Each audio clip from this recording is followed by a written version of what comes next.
Boa noite. Como nossa companheira já me apresentou, meu nome é Stephanie, alguns já me conhecem, porque não é a primeira vez que eu tenho a alegria de ser recebida aqui no Grupo Espírita Trabalho, Amor e Luz, por vocês, por todos os trabalhadores e pela egrégora que sustenta o trabalho dessa casa divina aqui no planeta Terra. Mais um ponto de luz, como eu falo para nós, mas um abrigo que nos recebe. Então, muito obrigada, e para aqueles que estão me vendo pela primeira vez, é um prazer. Vamos nesta noite trabalhar a respeito do exercício da fé. Vamos tentar uma fortalecida nessa musculatura. A gente não vai para a academia lá fazer um fortalecimento da musculatura física, manutenção da saúde? E que caminho será que nós teríamos para fazer o fortalecimento da fé?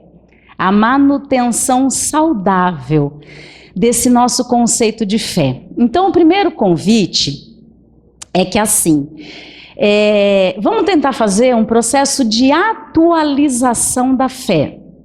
Trazendo para esse nosso tempo moderno e virtual, quando a gente está com alguma página aberta, lá no celular ou lá no computador, não tem que ir lá naquela setinha e clicar para atualizar? A gente às vezes está esperando uma mensagem, né? E fala assim, clica lá e atualiza.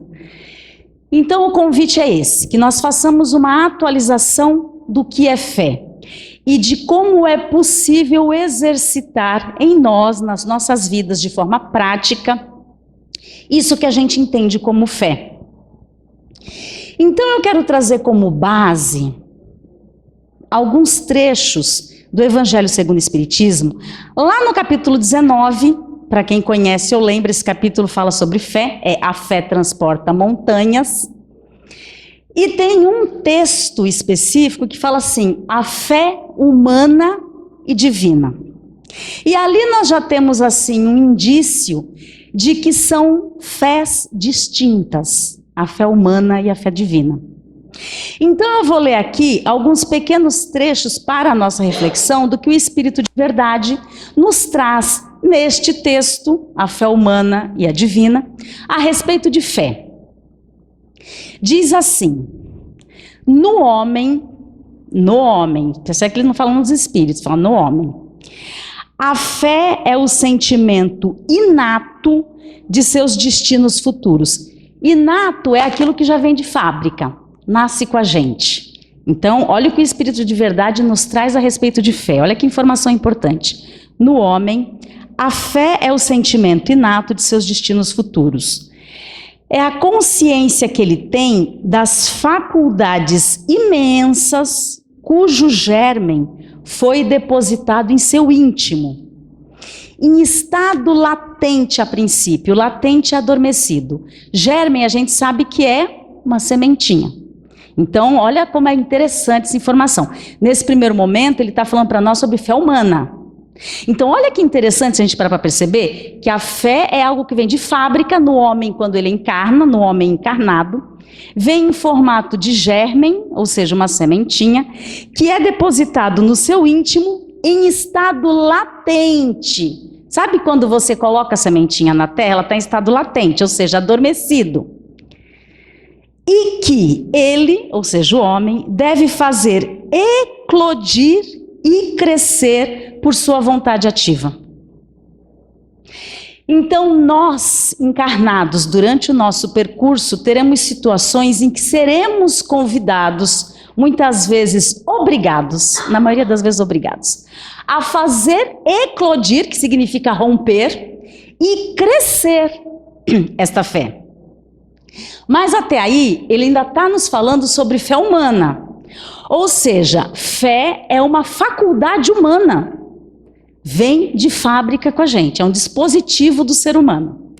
E aí tem uma outra parte nesse texto que ele traz uma informação muito importante, a gente ainda consegue perceber que ele está falando dentro de um contexto materializado, que ele diz assim, o magnetismo, vamos prestar bastante atenção nessas palavras, o magnetismo é uma das maiores provas da fé posta em ação. É pela fé que ele cura e produz esses fenômenos singulares qualificados outrora de milagres. Ou seja, o magnetismo, de novo, o magnetismo é uma característica humana, não é do espírito. O espírito é eletricidade. O magnetismo é do ser encarnado, tá? É uma das maiores provas do poder da fé posta em ação. Ou seja, a gente atrai ou repele. A partir da nossa vontade ativa, lembra da primeira frase? Faz eclodir por a sua vontade ativa. Gente, vontade ativa é aquela bem chamada força de vontade. Porque tem um monte de coisa que a gente diz que quer, mas não quer muito não. E aí ele diz pra gente que a fé produz fenômenos singulares, que antigamente eram chamados de milagres. Quando Jesus fazia o cego enxergar, fazia o paralítico andar, curava a mulher hemorrágica, ressuscitava alguém que pseudamente estaria morto, qual era a frase que Jesus falava? A sua fé te curou. Ou seja, Jesus utilizava do magnetismo desprendido deste ser encarnado, mas aí Jesus tinha, né, uma alquimia diferente da nossa, em função da capacidade dele, para conseguir materializar esses prodígios que eram qualificados de milagres. E aí, o Espírito de Verdade continua mais adiante, ele diz assim, ó: se todos os encarnados, prestem atenção que ele fala o tempo inteiro, o homem, o encarnado, porque quando eles querem falar de geral, eles falam em espírito. Aqui ele está falando do encarnado. Se todos os encarnados estivessem bem persuadidos, convencidos da força que tem em si, e se quisessem pôr sua vontade a serviço dessa força, eles seriam capazes de realizar o que até hoje chamou-se prodígios, e que é simplesmente um desenvolvimento das faculdades humanas. Nossa, mas fé é uma capacidade humana? Sim, é o que o Espírito de Verdade está contando aqui para gente. E aí, qual é o nosso maior empecilho, muitas vezes, de compreender e principalmente exercitar de forma plena, ou seja, pegar essa fé que é humana, que é um dispositivo humano, e conseguir colocá-la num processo divino, da fé divina, que é outra coisa. É a nossa compreensão limitada de algo que nos foi ensinado ao longo de mais de 2000 anos, e é realmente uma questão, muitas vezes, só de um equívoco com relação ao conceito da palavra fé. De que fé é tão somente crer, ou seja, acreditar ou não acreditar. Fé tem uma relação com crença? Sim, mas esse é o princípio da fé, é a fé humana. Porque o objetivo da fé é algo muito, muito, muito maior. Então, de novo, o acreditar ou não acreditar é apenas o princípio da fé. Porque se vocês pararem para pensar, todo homem, mesmo ateu, acredita. Pode não acreditar em Deus, mas ele acredita no seu futuro, ele acredita em forças, pode não acreditar em Deus, num Deus que se identifica de uma determinada forma. Muitas vezes até alguém acredita com uma característica humana, né? Um formato biológico humano, porque a nossa concepção de Deus também é algo muito vago. Então, o acreditar ou não é só o princípio disso. Ó, vocês querem ver? Vocês acreditam que eu existo? Acreditam ou não acreditam? Achei que eu estava desencarnada, gente. Que susto. Sabe aquele filme lá, O Sexto Sentido, né? Que o cara passa o filme todo conversando com o menininho e no final ele descobre que ele estava morto? Vocês querem fazer uma brincadeira dessa comigo? Por que vocês acreditam que eu existo? Porque eu estou falando com vocês. Materialmente vocês estão me vendo, me ouvindo, me percebendo. Agora não respondam para mim. Esse vai ser um exercício de meditação, porque meditar é ditar para... Meditem sobre essa questão com vocês. Você acredita que Deus existe? Se responda. Guarda lá no arquivo de observação essa pergunta e vamos continuar aqui entendendo um pouco mais de fé. Então, o nosso problema com relação à fé é essa falta de compreensão mais ampla dentro desse magnetismo, dentro dessas informações que o Espírito de Verdade nos traz a respeito de fé. De novo, por mais de 2000 anos, principalmente por religião, por esse cunho religioso, em todas as religiões, nós entendemos que fé é acreditar ou não acreditar. Porque inclusive quem usou a palavra fé pela primeira vez foi Jesus. E aí a gente interpretou desse jeito. Só que se nós buscarmos a origem da palavra fé, eu vou buscar no latim. Ela tem uma origem até anterior, porque Jesus não falava em latim, tá? Mas eu vou buscar a origem em latim, porque é de onde deriva a maior parte das línguas, dos idiomas, inclusive o inglês e também o português no finalzinho dessa história. Então, em latim, a palavra fé tem a raiz em fides. Fides significa fidelidade. E aí, se nós pensarmos em fidelidade, só é possível haver fidelidade em um relacionamento. Concordam comigo? Só há fidelidade se houver relacionamento. Logo, só haverá fides, fé divina, se houver um relacionamento entre mim e Deus. E aí tudo já começa a mudar um pouquinho de figura. E aí, para haver esse relacionamento entre mim e Deus, eu caio numa outra questão bastante conflituosa para o ser humano. A questão dos relacionamentos. Qual é a maior dificuldade humana? De relacionamentos. Não é? O que a gente veio aqui fazer quando a gente encarna numa família? Quando a gente passa a conviver com uma outra pessoa num processo de matrimônio ou de comunhão ali de relação, quando você é apresentado àquele grupo social, quando você entra numa empresa para trabalhar, onde é que pega?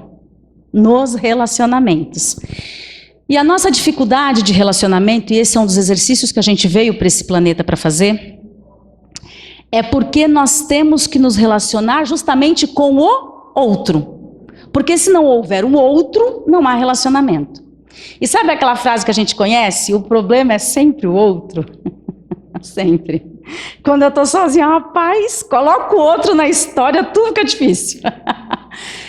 Isso se dá, tem origem na nossa dificuldade de perceber, e isso é problema de dificuldade de maturidade psicológica, emocional e espiritual, de compreender que o outro não é uma extensão de mim. E isso também tem origem, materialmente falando, já que o Espírito de Verdade nos fala a respeito de uma faculdade humana, de fé enquanto faculdade humana, de um processo da sua gestação, de quando você estava sendo gerado pela sua mãe. Porque a nossa experiência infantil, na infância, é uma experiência de que o mundo gira ao nosso redor. Então, no momento em que nós estamos sendo fecundados, lá dentro do útero do materno, não existe a menor percepção de um outro, de que um outro exista. Tanto que nascer é ruim pra caramba. Por isso que a gente não lembra. É uma das dádivas de Deus, a gente não lembrar o momento em que a gente nasceu. É o primeiro grande desafio humano.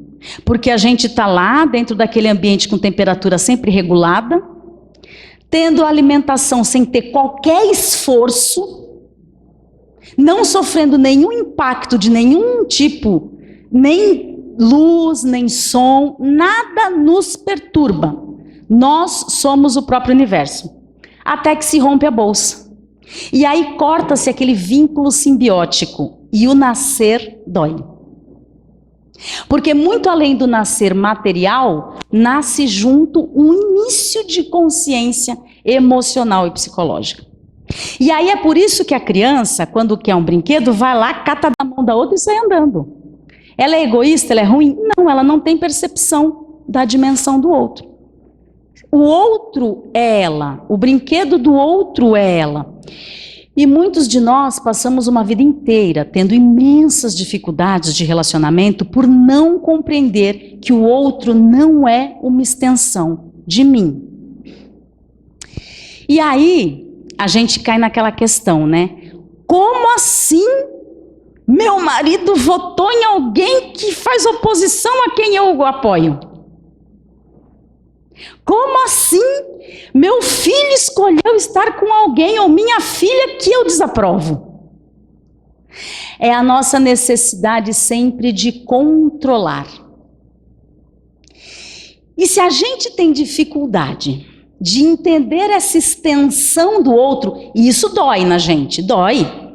Dói, sabe por quê? Lembra que ele está falando aqui a respeito do magnetismo? Nós aprendemos no Espiritismo que nós temos, né, o corpo material, que é o físico.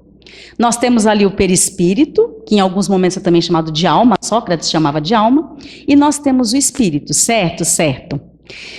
Só que isso tudo trabalha integrado, tá? Mas vamos imaginar, para a gente conseguir entender, que a gente fosse assim uma cebola com algumas camadinhas. Então, se eu tenho o meu corpo físico e tenho o meu espírito e tenho o perispírito que liga essa funcionalidade, dentro do perispírito, gente, principalmente nas obras de André Luiz, algumas referências até tem também de Joana de Ângeles, eles nos falam a respeito do corpo mental e do corpo emocional. Dentro desse perispírito, existem algumas outras camadinhas, que vocês só vão saber se forem fazer um estudo muito mais aprofundado de apometria, por exemplo, mas só para a gente entender. Nós temos funcionando, fazendo e reagindo, materializando nas nossas vidas, o nosso corpo emocional e o nosso corpo racional, por exemplo. Nós temos alguns outros, mas esses dois são os principais. Então, o que acontece? Muitas vezes o nosso corpo mental ou racional já entendeu aquilo, mas o corpo emocional ainda não frequenciou. Aí você sabe quando você fala assim, mas você já entendeu que isso te faz mal? Eu sei, mas eu não consigo parar. Mas você já entendeu que não é para ficar com raiva? Eu sei, mas eu tô com raiva. E tudo bem, porque você tem que validar o que você está sentindo. Porque quando a gente valida, a gente começa num processo de identificação, que é o primeiro passo para a transformação. Quantas vezes a gente fala assim, eu quero gostar mais de determinada pessoa. Ah, mas não sei, tem um negócio que eu não consigo gostar. A pessoa faz de tudo para me agradar, mas ela é irritante. Vocês entendam que corpo mental e corpo emocional não estão sempre na mesma frequência? E isso se refere a magnetismo. Por isso que os espíritos nos falam tanto para prestarmos atenção nos nossos pensamentos e nas nossas emoções. Mas continuando, vamos lá. Aí, o que a gente tem que entender é justamente que nessa questão da fé e nessa dificuldade de relacionamento, de compreensão do outro, falando da fé humana, relação entre dois seres iguais, até aí já está difícil, mas são seres iguais, né? Quando você tem dificuldade de entender que o outro não é extensão de você, que ele não vai sentir e pensar como você e decidir e aceitar as suas escolhas. E quanto mais próximo, mais íntimo esse outro estiver de nós, isso vai doer mais e nos incomodar mais. Só que a gente está falando de dois seres iguais. Você acha que seu casamento é difícil? É porque você nunca pensou como é a sua relação com Deus. Porque entre você e Deus, você é relativo e Ele é absoluto. Ai, meu Deus, agora mudou tudo, ficou difícil. Para você, tá? Porque para Deus continua tranquilo. E aí, qual é o maior desafio? Nós queremos prever, antever, humanizar Deus. Mas não. Nós não temos como prever Deus. E vou dizer mais que vai doer mais ainda na gente. Deus é absoluto e todos os seus propósitos se concretizam. E se o propósito de Deus não estiver em consonância com o seu? Qual propósito vai se concretizar? Adivinha? Se a gente já sente dor quando não consegue controlar o outro, imagina querer controlar Deus. E este é o grande desafio da fé. Emmanuel, inclusive, usa uma frase que ele diz assim: Deus não manifesta propósito a esmo. Deus não manifesta propósito a esmo. E a gente tem que prestar muito, muito, muito atenção nessa informação. Porque aí, gente, como eu falei no princípio, vai chegar um momento, com certeza pela idade que eu estou vendo aqui que nós temos, a maioria de nós já vivenciou isso e vai vivenciar provavelmente algumas outras vezes, ou pode ser até que esteja vivenciando neste momento, que é quando você chega não no princípio, mas no objetivo da fé. Fé é muito mais do que acreditar ou não acreditar. Fé é confiar. E aí a gente passou por uma dimensão divina. É você entregar. E aí isso é frequência. É processo vibracional. Saiu faz tempo do teu corpo racional. Tem uma frase bastante interessante, uma história, na verdade, bastante interessante, que uma vez perguntaram assim para a Madre Teresa de Calcutá: Madre, o que você fala na oração quando conversa com Deus? Ela falou assim: eu não falo nada, eu só escuto. Aí a pessoa pensou: que velhinha sem vergonha, né? Vou pegar ela. Então tá bom. E quando você só escuta na oração, o que Deus lhe fala? Ela falou assim: nada, ele só escuta. Gente, é isso, fé. Por isso que eles nos falam que se nós tivéssemos noção do que o magnetismo é capaz de fazer, porque lembra do corpo mental e do corpo emocional, ou do chamado corpo astral?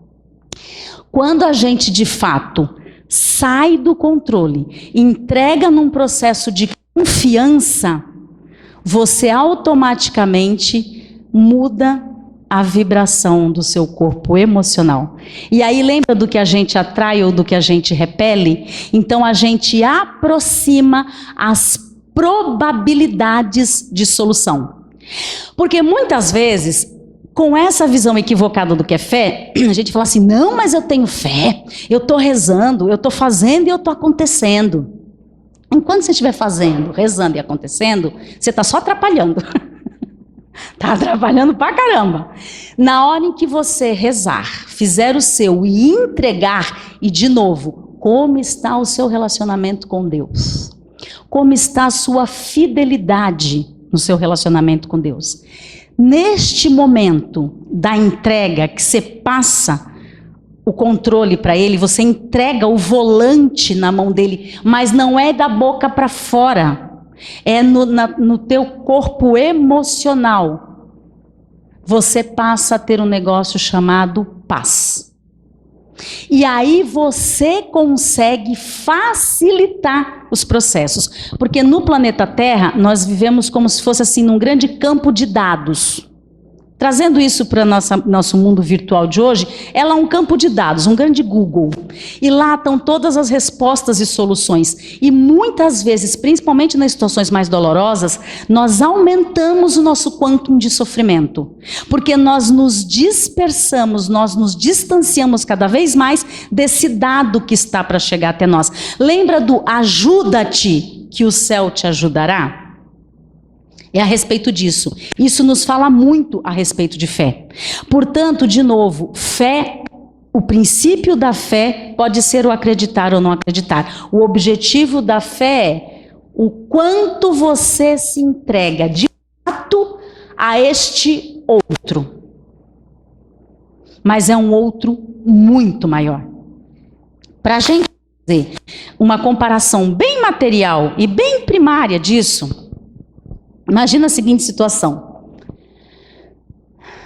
você ou teve um problema de saúde muito sério, ou você teve um acidente, e você vai precisar passar por uma cirurgia.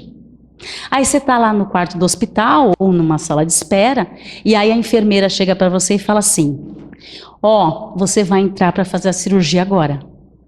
Você vai ser operado pelo melhor cirurgião de Santos nessa especialidade. E existe uma equipe lá toda preparada para te dar suporte. Desde anestesista, enfermeiros. Primeira frase que você fala: liga para minha mãe. É ou não é? Você acredita nessa equipe? Você acredita na capacidade do médico? Em quem você confia?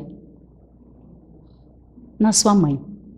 Porque ainda que você desencarne durante aquela cirurgia, se ela estiver do outro lado da parede, numa sala de espera te esperando, tudo muda.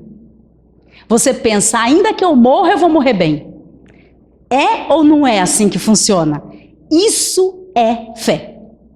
Isso é confiança. Porque a partir do momento em que eu confio, entrego e entendo, e isso não tem a ver com inatividade ou com omissão. A parte do acreditar ainda está na dimensão humana. O confiar está na dimensão divina. E a partir do momento em que você confia, você entrou nessa frequência. Por isso que Madre falou, eu não falo nada com Deus, ele não fala nada comigo. Porque chega um determinado momento em que não há necessidade nem de palavra e nem de explicação. Você se entregou. Então, este é o exercício de fé que nós temos que buscar entender e incorporar a nós. E, de novo, esse é um processo seu com Deus, com a interferência de mais ninguém. Por isso eu volto a dizer a mesma frase, se responda. Você acredita em Deus? Com a fé humana ou com a fé divina? No Evangelho segundo o Espiritismo, no capítulo 17, e esse capítulo é Sede Perfeitos, um dos temas diz assim, o homem de bem. Vamos prestar atenção nesse adjetivo, de bem. Porque pelo que o Espírito de Verdade nos falou, a fé existe e é uma faculdade humana. Não pensemos que só existe fé para quem é espírita. De novo, o ateu tem fé. Humana, tem. Então, quando ele fala assim, o homem de bem, e de novo, não é o homem que é melhor do que ninguém, é um homem que está no propósito do bem. Do bem para quem? Primeiro para ele. Porque quando ele está numa frequência do bem, ele automaticamente vira um disseminador do bem. Um propagador do bem. Então, diz assim, o homem de bem, a primeira característica, a primeira virtude do homem de bem, está lá no capítulo 17, Sede Perfeitos, ele diz assim, de novo o Espírito de Verdade, o homem de bem deposita fé em Deus.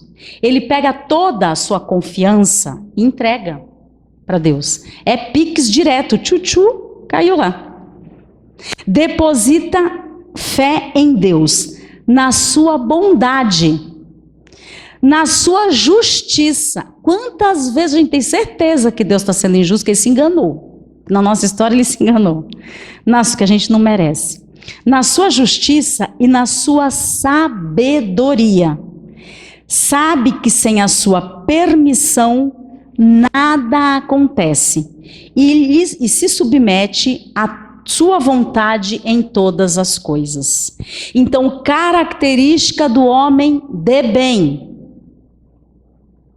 Se eu estou galgando, procurando estar no caminho do bem, e de novo, esse bem é primeiro para ter um impacto na minha existência. Eu tenho que ter esse depósito de fé confiança, de fé entrega em Deus, na sua justiça, na sua bondade e na sua sabedoria. Porque a gente vive tentando fazer barganha com Deus. Principalmente quando a situação está muito dolorosa. Mas é ali que você tem que entregar.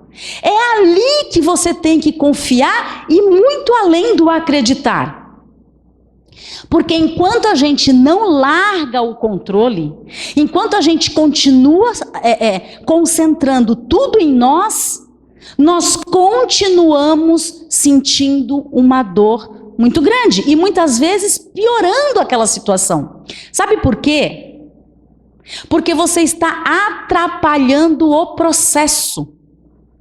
Para você ter confiança, você tem que primeiro abrir a tua mente para como funciona o processo. Não existem vítimas encarnadas. Na lei humana existe, e está tudo certo porque existe a lei humana para resolver as questões humanas. É a fé humana.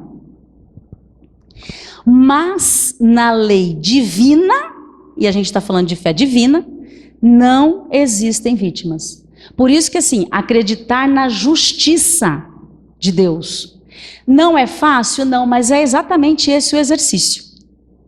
É exatamente esse o desafio. E vai ser muito, muito importante que a gente entenda isso.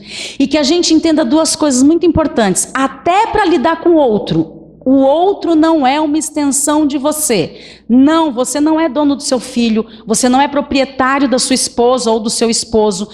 Sua mãe não é obrigada a fazer aquilo que você acredita que seja o melhor para ela. Quantos de nós falam, mãe, mas você não está vendo? E ela fala, mas eu quero, não, mas você não pode, porque você é minha mãe. Qual foi o acordo que vocês assinaram disso aí? Ah, mas aí eu faço o seguinte, já que a minha mãe não concorda, deixa estar, eu vou sumir umas 2 semanas. Olha a gente no controle. Olha, tô cheio de problema na minha vida, mas eu vou fazer birra para minha mãe. Sabe o que vai acontecer? Teu problema vai aumentar. Sinto lhe informar. Magnetismo. Mas Deus, por que minha mãe é desse jeito? Por que você pediu para nascer filho dela? Bonzinho você não é. Perfeitinha você não é. Mas meu Deus, por que meu filho é teimoso? Quem foi que criou a criatura? Não faz nada, é um preguiçoso. Adivinha? Vamos pensar no processo. Quem fez parte desse processo? Mas aí a culpa é da internet, a culpa é da escola, a culpa é do amiguinho. Não existe culpa. Existem parcelas de responsabilidade. E nós temos que buscar entender essas coisas com esse olhar de maturidade. Ah, então se olhar com o olhar de maturidade, eu já não vou ligar para mais nada. Mentira, você vai doer, vai sofrer, porque o teu corpo emocional sente. De novo, lembra lá no início? Quantas vezes o nosso corpo mental já entendeu, já racionalizou, mas o nosso corpo emocional ainda se agita, se perturba, porque falta essa busca de compreensão do processo. E acima desse processo, a falta de confiança real na sua condição de espírito encarnado, tanto quanto a do outro, e de que há uma justiça, uma sabedoria e uma bondade divina orquestrando absolutamente tudo que existe na sua vida. Porque às vezes parece que Deus só cuida da vida do outro, da minha ele esqueceu. Então isso é fé, é o processo de confiança e de entrega. E agora, como faltam aí uns 8 minutinhos, eu quero encerrar com um texto que está no livro Cartas do Coração. Esse livro foi psicografado por Chico Xavier. Essa mensagem se chama Confia Sempre. E eu trouxe essa mensagem Confia Sempre porque ela nos foi dada por Meimei. Foi psicografada por Chico, dada por Meimei. Quem já frequenta a doutrina espírita, ainda que não faça muitos estudos, já deve conhecer o espírito Meimei. E aí, rapidinho, eu vou só contextualizar antes de ler essa mensagem. Presta atenção. Confia sempre. Isso é fé divina. Rapidamente, para a gente entender a importância e a profundidade dessa mensagem que eu vou ler agora. Meimei era uma moça muito... Ela viveu, tá, gente? O que eu vou contar agora é história real, tá, gente? Não é ficção. Ela viveu encarnada aqui no nosso planeta. Ela era uma moça muito bonita, que se casou. O marido dela chamava-se Arnaldo Rocha. Com 22 anos de idade, ela se casou, muito linda. Aquele amor, aquela paixão. Sabe aquele início de casamento? Gente, eu sou casada há 21 anos, tá, gente? Por isso que eu falo com conhecimento de causa. E sabe aquele início de paixão que o homem não vê a hora de chegar do trabalho em casa para encontrar sua amada, e a sua amada sente borboletas na boca do estômago, depois a gente sente arder, né, com raiva do indivíduo, mas no começo é borboleta. No começo é um enjoozinho de amor, depois dá uma ardência de raiva. Tô brincando, isso tudo faz parte do processo também de uma construção de amor. Mas enfim, Meimei casou-se com Arnaldo Rocha. Aquele amor, aquela coisa embevecida, 1 ano depois ela desencarna. Arnaldo Rocha fica arrasado, inconformado, ele perde mais de 10 quilos e tem um detalhe, ele era ateu e materialista. E aí um belo dia, já um ano após a morte, era no período do aniversário de casamento deles, um pouco depois da morte de Meimei, Arnaldo Rocha está andando pela rua, sempre daquele jeito dele, taciturno, cara fechado, olhando pro chão, já estava, porque a gente quando tá desgostoso da vida fica assim, né, nem dá bom dia já dá raiva da pessoa. E aí ele estava num dia passando numa rua assim, de repente ele estava tão absorvido ali pelos pensamentos dele, negativos, que ele tropeçou em alguém, trombou com alguém, essa pessoa desequilibrou, meio que caiu e caiu uma pasta cheia de documentos. Arnaldo então foi, recolheu aqueles documentos, pôs na pasta, quando ele levantou ele estava de frente para Chico Xavier. Chico Xavier então colocou a mão na face dele e falou assim: Naldinho, detalhe, Naldinho era a forma carinhosa como a esposa o tratava. A nossa Meimei está aqui. O nome dela não era Meimei, o nome dela de batismo é Irma de Castro. Quando eles namoravam, uma vez eles assistiram um filme oriental e a personagem, que era muito doce, muito gentil, se chamava Meimei. E Arnaldo então passou a chamar a Irma, sua esposa, de Meimei, e ela chamá-lo de Naldinho. Então eram aqueles apelidinhos tchuc-tchuc de casal. E aí então Chico vira para Arnaldo e fala: Naldinho, põe a mão no rosto dele, a nossa Meimei está aqui. E ela pediu que você fosse hoje para a reunião comigo. Não preciso dizer que Arnaldo, materialista e ateu, foi a uma reunião mediúnica com Chico Xavier. E lá então, por psicofonia, Meimei mandou uma mensagem para Arnaldo, que inclusive depois a vida do Arnaldo mudou bastante, mas eu não vou continuar. Chega de spoiler, se vocês quiserem saber mais, vocês busquem essa história. Mas só para contextualizar, que é dessa irmã, é desse espírito, essa mensagem dita: confia sempre. Meimei então, para encerrar essa noite, nos diz o seguinte: não percas a tua fé entre as sombras do mundo. Ainda que os teus pés estejam sangrando, segue para frente, erguendo a tua fé por luz celeste, acima de ti mesmo. Crê e trabalha. Esforça-te no bem e espera com paciência. Tudo passa e tudo se renova na terra, mas o que vem do céu permanece. De todos os infelizes, os mais desafortunados são os que perderam a confiança em Deus e em si mesmos, porque o maior infortúnio é sofrer a privação da fé e prosseguir vivendo. Eleva, pois, o teu olhar e caminha. Luta e serve. Aprende e adianta-te. Brilha a alvorada além da noite. Hoje é possível que a tempestade te amarfanhe o coração e te atormente o ideal, aguilhoando-te com a aflição ou ameaçando-te com a morte. Mas não te esqueças, irmão, porém, de que amanhã sempre será outro dia. Ou seja, a fé divina é nós entendermos que o socorro sempre vem. Nem sempre ele é instantâneo. E na maioria das vezes não vem da forma como nós queremos barganhar com Deus. Mas ele vem. E aí, lembrando a mensagem do Espírito de Verdade, a primeira virtude do homem de bem é a fé divina ativa. É isso, meus queridos irmãos, uma boa noite para todos nós e muitíssimo obrigada por me receber. Muito obrigada, gente.